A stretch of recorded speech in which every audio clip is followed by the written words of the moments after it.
Hello, humans of the world. In today's episode, I'm going to share with you my 5 favorite quotes and how they've helped me to live a more epic and unapologetic life. You ready? Let's go. Now, before we dive in, I want to explain to you that I'm doing something a little bit different these days. I'm actually looking at my notes on my computer over here, so if you see me going back and forth from you to the computer, the computer, that's what I'm doing. I'm looking at my notes so that I don't ramble on, kind of like what I'm doing right now. Okay. All right. So my 5 favorite quotes. Number 5, starting with number 5, is happiness is your responsibility. Now, I heard this quote about 6 years ago. I actually didn't know it was a quote then. It was on my very first group coaching call, which I didn't even know was what life coaching was or anything at that time. Somehow I happened upon a lady who was doing a free group coaching call, and it was about basically getting your life right. And she was taking questions, and my question was about my husband at the time and how I just wasn't happy.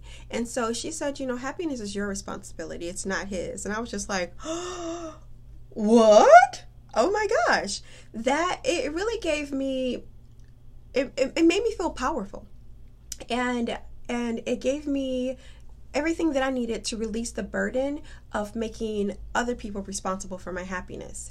And that also led me to understand that if I'm responsible for my own happiness, then guess what? You're responsible for yours. Hey, okay. So I'm not responsible for his happiness. I'm not responsible for her happiness. I'm not responsible for your happiness. That is all on them, she, them, and they. I am responsible for my own happiness. So it also gave me permission to pursue my happiness in a very unapologetic way. So I was able to really look at what my goals were, or should I say reevaluate what my goals were. And my goals were strictly about what was going to make me feel good, what was going to make me happy. And looking at that gave me the permission to go off and say, this is what I need to do in order to be happy, to have more joy in my life, and to feel good. So if that doesn't vibe with you, then hey, sorry not sorry, but this is what I'm doing. So that's number 5. Happiness is your responsibility. Okay? Love it. Number 4 is I didn't decide to be a witch. I remembered I was one. And that's by Lisa Lister. And that came from her book called Witch.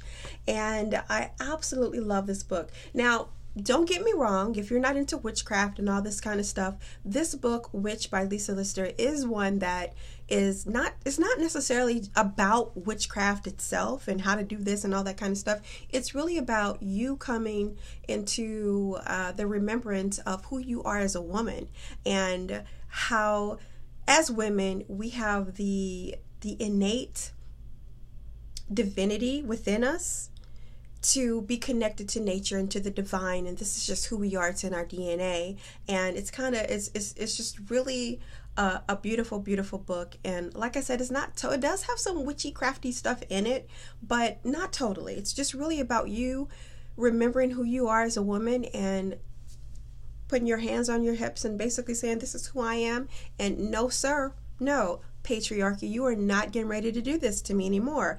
I understand who I am. So it's pretty much about that, okay? So get it. I think that you'll love it. It is called Witch by Lisa Lister, and my favorite quote in that book is, I didn't decide to be a witch. I remembered I was one. Isn't that powerful? I love that. Okay. Number 3 is change the plan, not the goal. I don't know who said this. I don't know where it came from, but I love it. Change the plan, not the goal. Now, I'm a chameleon through and through, and I realized that I have been doing this. I have been changing the plan and not the goal, but I didn't realize that I was doing this, and everybody looked at me like I was cuckoo crazy because I do love change. But what they didn't realize is that my goal never changed. It's just the things that I was doing to get to that goal changed. So the goal has always been for me to be happy, for me to do what makes me feel good and what brings me joy. And sometimes those things just change, and that includes in my business as well. Because my business is so intertwined with my life, and what I'm doing over here in my life is basically what I'm doing over in my business, and I'm sharing that with people in hopes of inspiring them to get clear on what they want in their lives as far as their happiness and all that stuff is concerned. So it's never changed. The goal has never changed, just how I do things have. So when your goals are in alignment with who you are and what you're into, then the plan will change. It just will. It just automatically will do that. So once again, change the plan, not the goal. Oh, tingles. Okay, so number 2 is remember who you were before you were told who you were supposed to be. I'm going to say that again. That is just so deep for me. Remember who you were before you were told who you were supposed to be. That kind of goes back to the whole Lisa Lister quote of I didn't decide, I remembered. So as women, we were told what we were not supposed to be doing, how we're not supposed to, what we are supposed to do to be happy, what success looks like for us, the house with the white picket fence and the perfect husband and the 2.5 kids and the dog and the hamster, whatever, all of that kind of stuff. We were told what happiness looks like, and this is what you're supposed to do to go get this happiness. This is what you're supposed to be. This is what your goal is supposed to be. But what if that's not your goal? What if happiness looks like something else to you?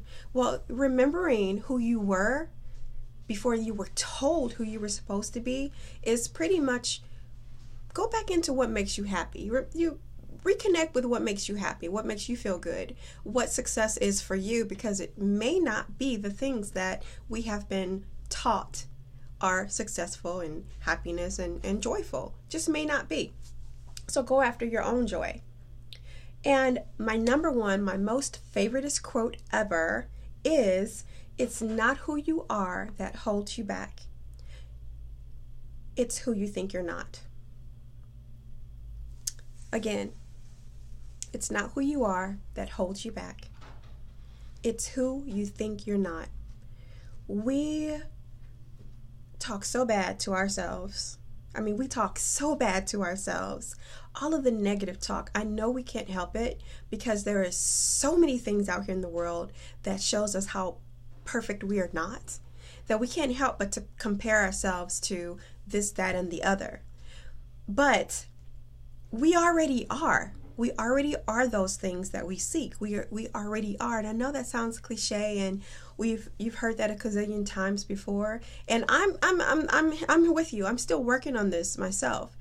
That I know that I'm already there, and it's not who I am right now that's holding me back. It's the person that I think that I'm not. Like, I have to grow to be this person.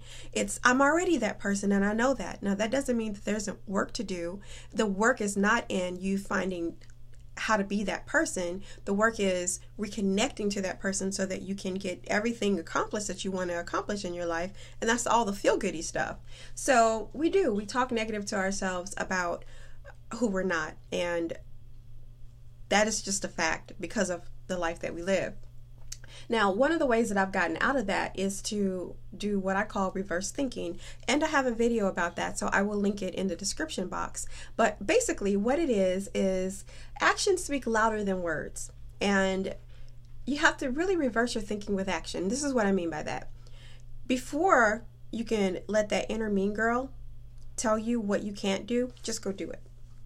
Just go do it. Just go take the actions, because what happens is your thinking, your brain, that inner mean girl has to catch up with the action that you've already took, and then it's like, oh, we did it. Oh, wow, yay us, yay! So you don't give your inner mean girl time to tell you what it is that you can and can't do. Oh, you can't do that, or you're not good enough for that. Oh, just go do it. Just go take the action and let your brain catch up.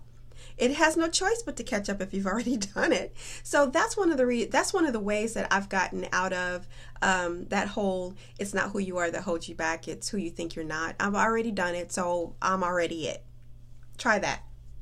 The other thing is that we're so used to not connecting with our innate knowing, which goes back to the other quote, is remember who you are before they told you who you were supposed to be.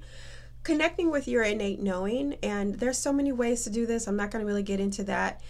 People journal, people meditate, people hire spiritual coaches, or whatever the case is it goes back to getting clear about what it is that you're wanting to have in your life, the feelings that you want to experience in your life, and that will allow you to really reconnect with your innate knowing. This innate knowing, it's in our DNA. We already know what's going on. We just have to unlearn or take out all the barriers that are blocking that knowingness of who we are and how we truly really want to live. So this is me. What about you? What are your favorite quotes, and why are they your favorite quotes? Please share them in the comments, because really this is an intentional community. That's what this is all about. And when you share, you give other people inspirations to share, and you give them permission to really say, hey, this is me, or ask questions and things like that. So please go ahead and share in the comments. And as always, I truly appreciate you being here. Thank you so much, because I know that there's other places that you could be. So I truly thank you. And if this message has benefited you in some kind of way, then please go ahead and subscribe. Please like this video and let other people know about it. Share it. So that's it. I cannot wait to see you on the next video. And until then, have a wonderful, wonderful day. Bye. Take care.